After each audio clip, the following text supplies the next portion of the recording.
بسم اللہ الرحمن الرحیم۔ السلام علیکم۔ میں محمد ندیم انصاری آپ تمام لوگوں سے مخاطب ہوں۔ جیسا کہ آپ سب جانتے ہیں 24 دسمبر یوم مہاجر ثقافت کا دن ہے، اور کسی بھی قوم کے لیے اس کی پہچان کے لیے اس کی ثقافت ضروری ہوتی ہے۔ ثقافت کی اگر میں بات کروں تو اس کا رہن سہن، اس کا لباس، اس کے کھانا پینا، یہ ساری اس کی ثقافت کی جو ہے وہ نشانیاں ہیں، اور اس ثقافت سے ہی وہ پہچانے جاتے ہیں۔ اگر میں مہاجر قوم کی بات کروں تو مہاجر قوم کی جو لباس کے اعتبار سے جو پہچان ہے، لیاقت علی خان جو لباس پہنا کرتے تھے، قائد اعظم اور ان کے ساتھی جو لباس پہنا کرتے تھے، وہ ہماری مہاجر قوم کی پہچان ہے، یعنی کہ کرتا پاجامہ اور واسکٹ وغیرہ۔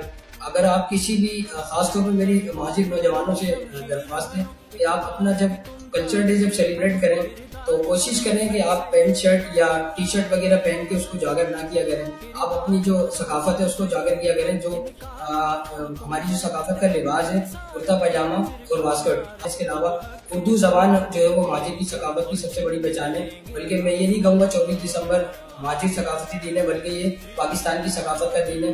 تو امید کرتا ہوں آپ کو میرا پیغام سمجھ میں آ گیا ہوگا۔ ایک بار پھر آخر میں تمام پاکستان میں بسنے والے لوگوں کو مہاجر کلچر ڈے، یوم ثقافت مہاجر بہت بہت مبارک ہو۔ اللہ حافظ۔